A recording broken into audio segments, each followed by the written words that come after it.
I want to talk about working through the loss of somebody that is important in our lives. I've recently had three people that touched me in very meaningful ways. They've passed, they've moved on. And it is a really interesting time because it is when I feel the clumsiest. And so, if you've ever felt awkward or judged or critiqued about the way you respond or deal to losing people, to people passing on, maybe you can relate to this. And if not, maybe the people that you don't understand, maybe this will give you some insight. Without sounding like a total and complete jerk, and I want to be super clear. Like, I know what I'm experiencing is nothing near what the family and loved ones of those individuals is experiencing. There's no doubt in my mind that that is a heavy load. And there's a whole bunch of other people out there that have the loss and they're grieving in the ways that they grieve. And I think that's kind of the key point here is that we all process grief at different rates and in different ways. And, often I feel like, oh my goodness, okay, these people meant a lot to me. I do care deeply. And I'm just guarding myself for the inevitable comment, dang, you're cold. Dang, you're heartless. Do you even care?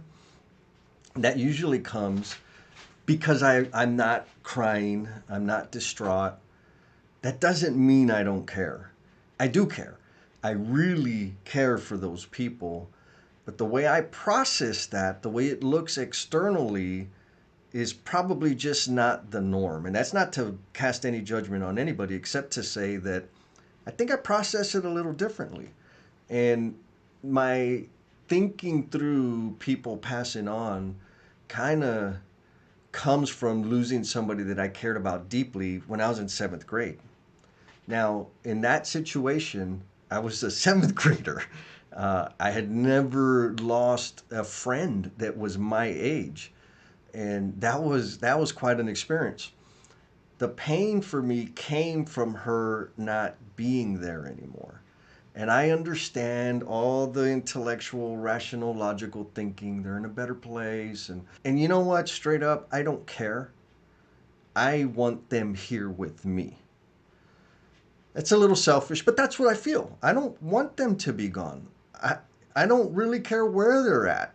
They're not with me. They're not available to me. I can't see them. They're gone. And that's not cool, but it is life. Now, the other thing with my friend that passed away back when is I never told her how I felt. I actually spent a whole lot of time and energy hiding my real feelings for her. Even today, it still hurts me, that regret. Like, the regret never goes away. I never, ever told her exactly what I thought. I put in effort to hide it.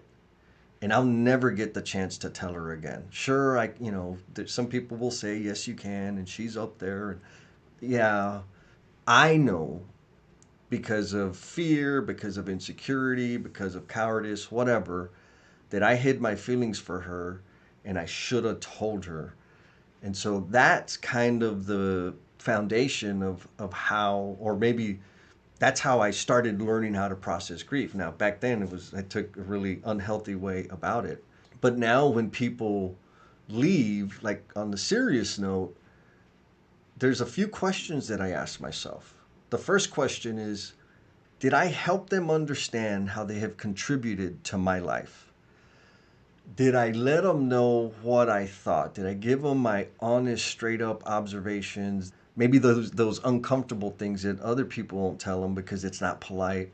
And did I contribute in some way to their path? Like, those are the questions that run through my head because I know from that first experience that if I have more no's than yeses, I'm going to be carrying regret for me going forward.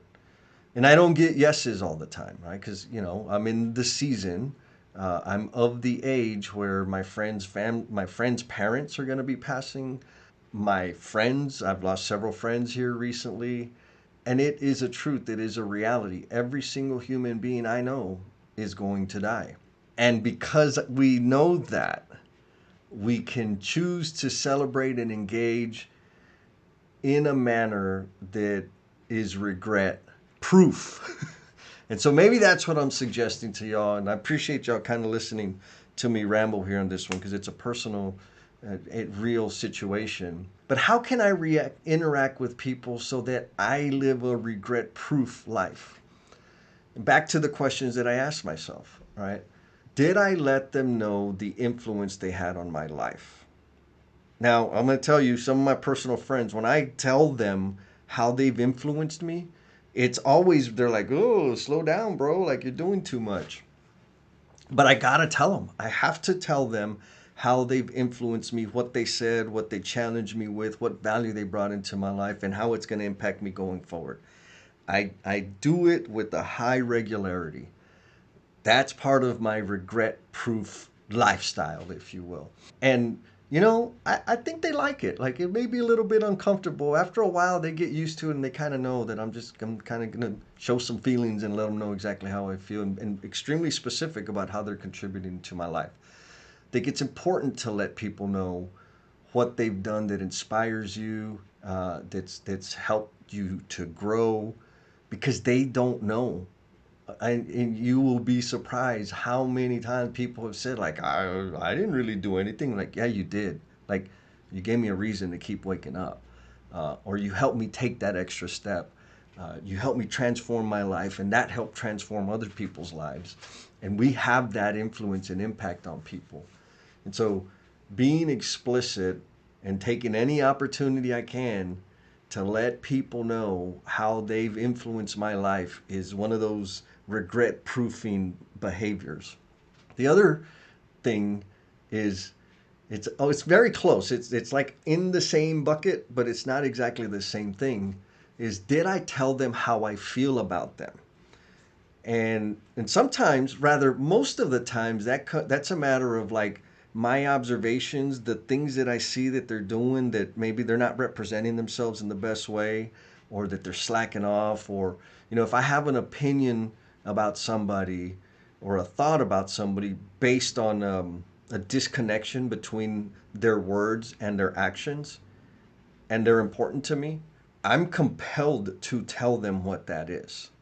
Because in my head, in Jesse land here, if I don't tell them, I have very high confidence that no one else is going to tell them. Otherwise, why are they continuing to do it? So I just give them the benefit of the doubt in that no one has told them about these things. And what kind of a friend am I if I'm not going to help them? Like, if I'm not going to hold the mirror up to them and let them know that what they're doing ain't cool and it ain't all right.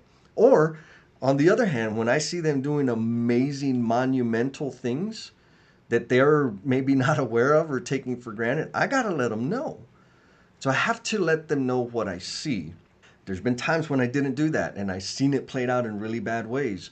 At other times, I didn't say how amazing or impactful or thoughtful or whatever my thought of them was, and they kept playing small. They never had even a glimpse of the magnitude of the human being that they actually were.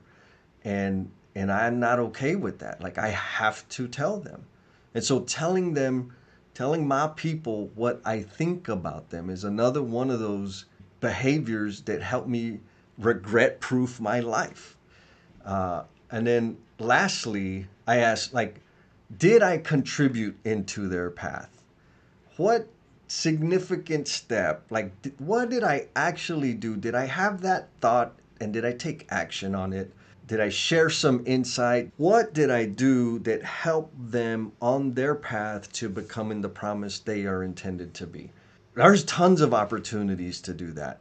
And they're not always welcome, right? Sometimes we're like, dude, you need to back off. Like, I can't go that fast. I'm not really that interested in the thing. But it's really a question of, did I make the attempt to contribute to their path, to share my specific gifts, unique talents, and so forth, to help them thrive or experience an enhanced quality of life? Did I do that? Yes or no? And that's a very easy yes or no.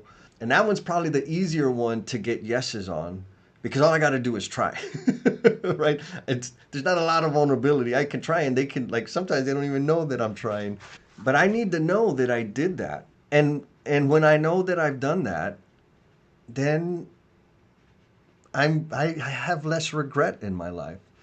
And so we started talking about how we grieve and how we deal with loss, how we deal with people moving on to the next phase, if you believe there's one or whatever. In my head, like, this is going to sound really bad, but for real, this is what I think. Like, I'm a little jealous. They're gone. Like, they don't have to worry about the damn election. They don't have to worry about all the drama on social media. They don't have to worry about bills, taxes.